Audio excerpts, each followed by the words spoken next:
Alam niyo bang nanggigigil na ngayon si Renz Abando na durugin ang dating NBA superstar na si Jeremy Lin?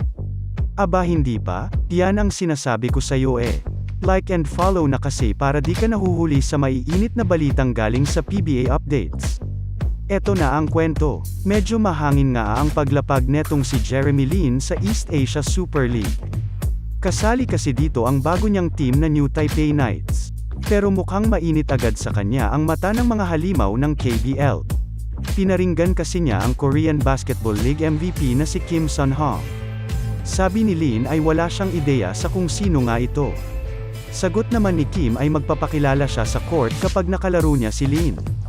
Mukhang nairita din si Kabayan dahil kilalang ang karibal niyang malala si Kim. Kaya naman nagbabalak na rin siyang durugin itong si Lin pag nagkaharap sila. Naniniwala ka bang kayang pumalag nila kay Lin Sanity? Comment mo naman kung fan ka rin ni Abando.